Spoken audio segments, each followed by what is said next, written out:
As the world gathers in Belém, Brazil, for the 30th session of the United Nations Climate Change Conference, COP30, global attention is on how nations are translating their climate pledges into actions.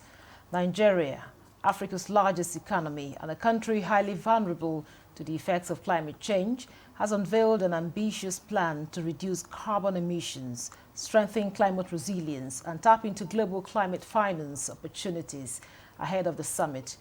President Bola Ahmed Tinubu approved the adoption of a national carbon market framework, the operationalization of the Climate Change Fund, and the restoration of the National Council on Climate Change to the federal budget line.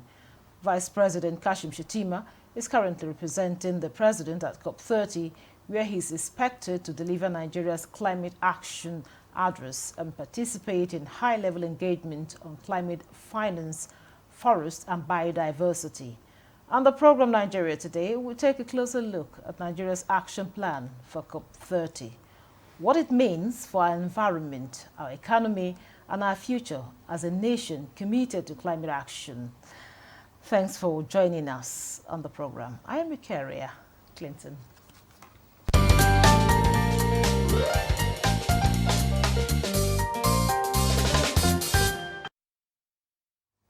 Now with me in the studio to discuss COP30, Nigeria's action plan, is Right Honorable Samuel Onuigbo, the former member of the House of Representatives, is a sponsor of Nigeria's Climate Change Act, and the Southeast representative on the board of the Northeast Development Commission. It's a pleasure to have you in Nigeria today. Thank you very much indeed. Good evening, viewers. And also joining us via Zoom is Dr. Sadatu Umar Baba. She's a lecturer in the Faculty of Earth Sciences and Sustainability Studies, Kaduna State University. Good to have you on the program. I'm happy to be here. Good evening, Nigeria. Thank you for having me. I'll start with you, Right Honorable Onuigbo. Of course, Nigeria is participating in COP30. From your perspective, what are the key priorities, that Nigeria is taking to the global conference? Yeah, thank you very much indeed. The priorities are clear. In fact, they've been better defined by the president on the 31st of October, 2025, when we set out clearly that we don't have a carbon market framework.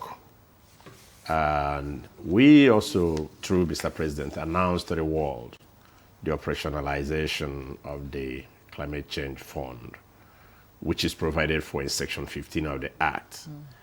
And in addition to that, Mr. President now restored the National Council on Climate Change, to the annual budget line. But apart from these clear aspects of what Mr. President said, what perhaps is most profound was that Mr. President caused the council to sit the second time the council has sat. And he clearly demonstrated that he's in tune with Section 5 for Subsection 1 of the Act that makes him the chairman of the council. Of course, he asked the vice president, who is also the vice in that act, to sit in and make this profound declaration. So clearly, as we go to COP30, it's clear to the world that Nigeria is ready, whether you are talking from the angle of the carbon market framework. Because when Mr. President talked about this, yes, it's provided for in the Act, but when he talked about it the first time he attended COP in COP28 at Dubai, that was when he constituted the initiative to make sure that we're going along with the African Carbon Initiative. So he did that and appointed, Zach Adedeji and then Dr. Salis, who was then the DG of NCCC, as the co-chairman of that initial act. So from there we have built, and right now we have a framework that people can work with. So it's a clear invitation to the world to work with us, and also a challenge for us to redouble efforts and make sure we realize this thing. So what we are going with is clear, and we are doing that to be able to actually actualize or realize our objectives are set out in the NDC 3. Okay, now, before I go to Dr. Sadatu Baba, now, the federal, just like you mentioned, you're talking about the National Carbon Market Framework and, of course, the Climate Change Fund. Yes. Of course, you've mentioned how significant this development is. Now, tell us, how can this help Nigeria to access the projected $3 billion annually in annual carbon finance? Really, It's very simple. Now everything is clarified, simplified, because before now there indeed had been some uncertainties globally, not just within Nigeria. Because one of the achievements of COP29 at Baku, Azerbaijan, was to get a clarification on the issues of carbon market and all that, Article 6.2, 6.4, 6.8 and all that. So that clarification came. But more importantly, now we have clarified within the nation that these are the procedures to be followed. So what this brings with it is invitation, direct investment by people, and an ability for us to be able to use the opportunity we have to gain resources from outside. Because, we are not one of the major polluters. We don't contribute more, but we have that massive opportunity to be able to have these credits, gain them, and be able to use that to convert into money. So we are standing on a very strong foothold. Maybe you should also permit me to say that on the 12th of December 2023, Mr. President issued an opinion that was published by CNN. He did say then that we're going to work, apart from this issue of carbon market, but that we're going to benefit from the opportunity of the fact that we are not decommissioning any old coal plant and all that. We have the green forest, and we're going to become the green hub for manufacturing in the world. So we are open for markets and business. thank you very much. Now, Dr. Umar Baba, of course, one of the major challenges in climate policy is ensuring that commitments translate into action at the community level. Now, how can Nigeria ensure that these new frameworks deliver real benefits to Nigerians? We're talking about the farmers now, talking about the fishermen and local communities that are most affected by climate change. Thank you for that question. That's a very, in fact, that's the crux of the matter. Because I must confess, as an environmentalist, I'm very skeptical of carbon markets. So while in principle, the carbon market framework actually is being used by African countries to raise money, your question is very pertinent. What of the local people, the local fishermen, the local farmers, and the local communities where all these projects and all these interventions that the carbon market would bring would be situated? We've seen examples all across Africa where carbon market projects have actually limited communities' access to their own resources, right? Because many of these, so far globally, many of these carbon market projects are actually land-based. And much of the money does not trickle down to the local communities, who are the people who are most requiring of these resources to adapt to climate change. So Nigeria needs to approach this with its eyes wide open, while actually acknowledging that many environmentalists believe that carbon markets are actually a distraction. They're market-based instruments, right? We need to, where is the starting point when we establish our carbon market framework? There has to be ownership and consent of these local communities where all these interventions and projects would be based, right? And they have to have the right to say no, because environmental rights are guaranteed human rights. They should have full information. They should have genuine participation. Worldwide, what has happened is that these things have been missing, especially for local communities. So land rights must be clear. They must be protected. And we have to be transparent. The government has to ensure that every naira that comes in from these carbon market mechanisms should be traceable. They should be accounted for. They shouldn't come and then, as we say in local parlance, it would be 2-0. The land and resources of local communities is used for these carbon market projects, and then the resources do not trickle down to them. So I should say it's very important. Carbon markets are the in thing, especially for Africa. I mean, in the recent Africa Climate Summit, it was all the rage, right? That Africa has to tap into this. And of course, I understand that governments need finance, and the developed nations are not actually coughing up. So we have to look for money to finance our adaptation. If all the money that comes in from the emerging carbon market mechanism actually trickles down and actually aids climate resilience in Nigeria, then it will be money well spent. But if it doesn't, then I'm sorry, it wouldn't work. Thank you, Dr. Umar Baba. Now back to you, Right Honorable Nibu. You are the sponsor of the Climate Change Act. How well has this, legislation been implemented today? And also, what will you say are the linkages that is it between the Act and the action plan that has been presented at the COP30? Well, thank you very much indeed. Yes, there are linkages. Truly, we spent some time in trying to get the Act to be fully implemented. I did mention here that we have moved on incrementally. And today, I think I'm happy to say that there's no doubt everything is clear, everything is on the table. Why did I say so?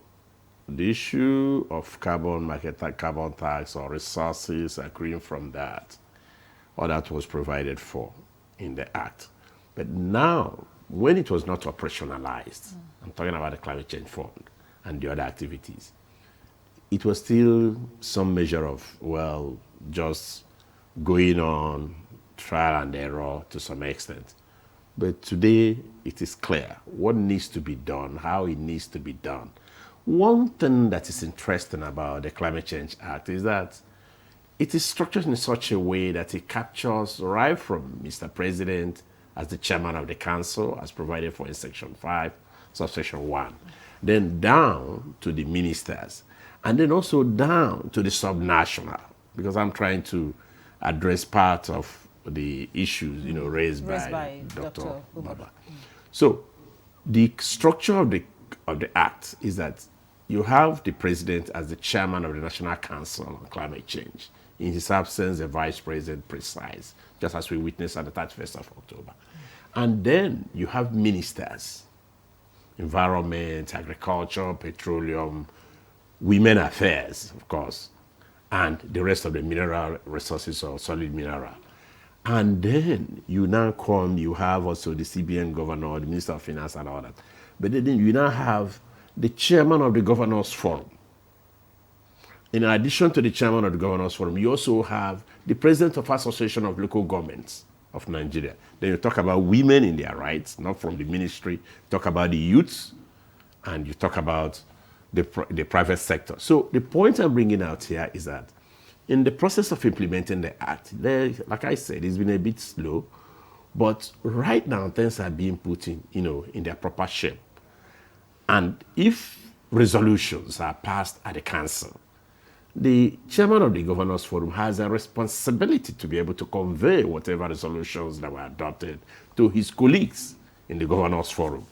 And the same thing with the local government. So in terms of linkages, yes, different provisions of the Act are now being implemented stage by stage. For instance, it was difficult for the National Council on Climate Change to have funds coming to them from annual appropriations. But today, that has been strengthened, that has been corrected. So these things are going on gradually, and we are facing a direction. We have made some progress, because I recall that when I was appointed the chairman of House Committee on Climate Change, it was like, what the hell are you talking about? But the level of awareness has been attained, and we plan to sustain it. I mean, with the leadership that Mr. President has exercised, I think we're moving in the right direction. Okay, Dr. Umar, I hope you are clear with some of the concerns you raised there. However, adaptation and climate justice are key themes at this year's conference. How can Nigeria balance its development needs with the demands of global climate responsibility? That's an excellent question because you've touched on the one thing that I think is the most important thing in the climate change conversation in Nigeria, and that is adaptation.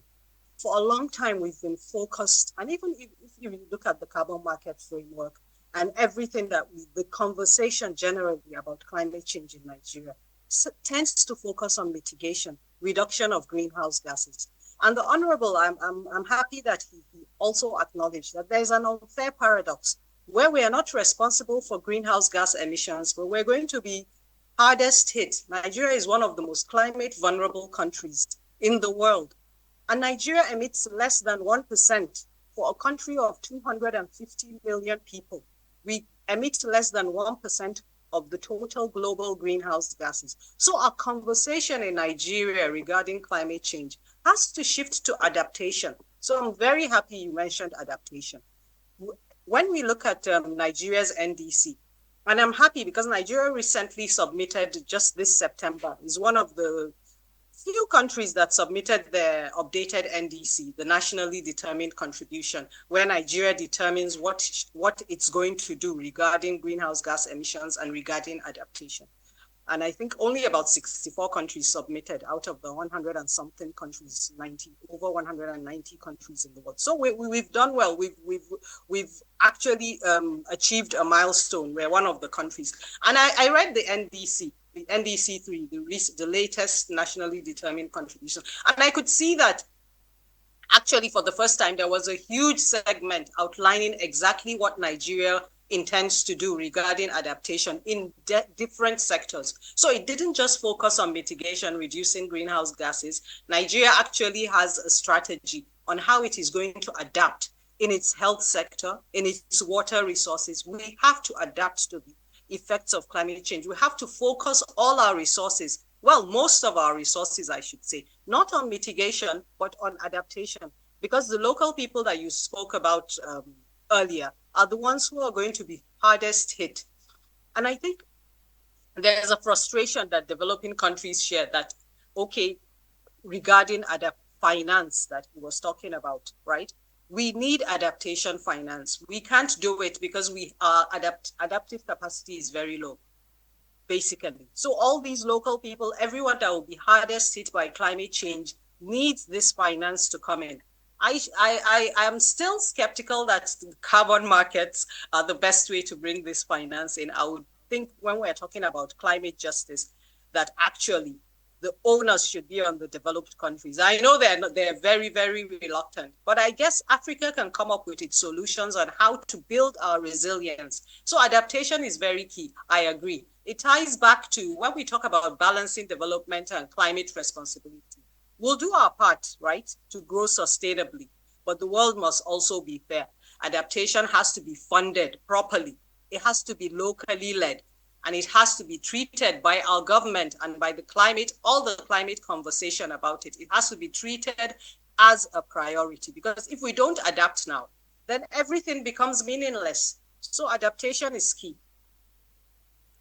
Thank you very much, Dr. Umar Baba. Now, of course, you heard what she said there. But the president had said that he said that climate change is not just, addressing the climate change is not just an environment imperative, but an opportunity to unlock new investment, jobs, and innovations across the nation's energy, agriculture, and industrial sectors. How so? Well, it has already begun. I appreciate the part of the concerns, expressed by Dr. about what the developed nations have got done from their promises from Copenhagen, the 100 billion, which I think it was in COP27 or so, that they said, oh no, that they've met their target after nearly 10 years. So such a thing is enough to actually make you get truly worried, truly concerned. But on the issue of how we are going to convert this, I think I alluded to it a little bit when I spoke earlier. when Mr. President talked about us taking advantage of the fact that we are not decommissioning any old coal mines. We are not talking about things that we are looking for a way to close. We are taking off from the ground. So for this to be converted into jobs, you take the example of, waste to wealth as part of effort to, handle the challenges of climate change. And then you talk about the efforts we are making to be able to reclaim areas that have been devastated, either through desertification and all that, which involves planting of millions of trees. Again, I'm referring to Mr. President's speech when he made that very important write-up on the 12th of December 2023, talking about how we are working towards planting over 250 million trees. For you to be able to do that, you need the young people to get involved. It involves money. You're going to create jobs. And more importantly, renewable energy is one of the ways that the world is moving towards. If you listen to some of the reports coming from the International Renewable Energy Agency, you would find that renewable energy is taking up a huge chunk of what was previously provided, through fossil fuel and all that. So opportunities abound for employment, for job creation, for innovations. So it's a wonderful chance for us to take. And I would always refer to the success that we recorded, when we were moving from, the land, the green kind of telephone, and we were going into mobile, mobile telephone in the early 2000s. It seemed like it was not going to work. But remember, we have very young, energetic, and very well-educated population, youths, here in Nigeria. So I have confidence because I even know one or two of them who graduated and went into this renewable energy thing and have made huge success of it. In fact, one is working for a group in Ota. They were able to convert using renewable energy for a set of people who are in factory in Ota, Ogun State. He provided these services for one factory, and the young man was now able to transfer and extend it to some other people that they just moved out of the usual, normal electricity. So opportunities abound, and I have no doubt whatsoever that we're going to make success of it.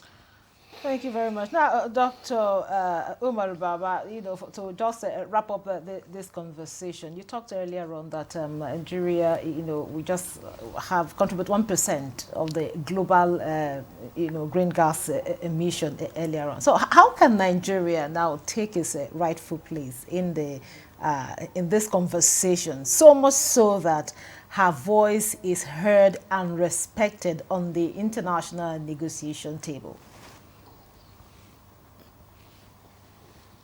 Question, and I would hark back to what the Honorable said about renewable energy. So I talked about adaptation, right? But we can also be a leader in the renewable energy space, but only if we are not just consumers of renewable energy, but if we build our value chain such that we can export renewable energy technologies. That way, then we can be a leader. He talked about that leapfrogging technology, how, Nigeria and many developing countries actually leapfrogged landlines straight to mobile communication, right? We didn't have to go through that cake. And we can. I believe that low carbon development is possible, but only if we don't allow ourselves to be just consumers of technology. And if we can build, and as someone who works in academia, if we can leverage the science policy interface such that strengthen our research institutions, strengthen our universities, so that we can drive this low carbon transition that we are so bent on, right? We can drive it globally from Africa. I believe definitely that there is an opportunity in this renewable energy transition for not only Nigeria, but for Africa as a whole. We hold many of these key minerals that are vital to the renewable energy transition. So let us not just be exporters of these minerals. Let us strengthen the value chain so that we export finished products and and we export technology. And then I have to finish on this note. Let us strengthen our adaptation capacities so that at the end, all this is not just wasted. We are able to strengthen our populations so that they're better able to withstand the impacts of climate change that are inevitable. Climate change is already locked in. All we're arguing about is how bad it will be. So if we can focus our realities on adaptation, then I think Nigeria will become a leader.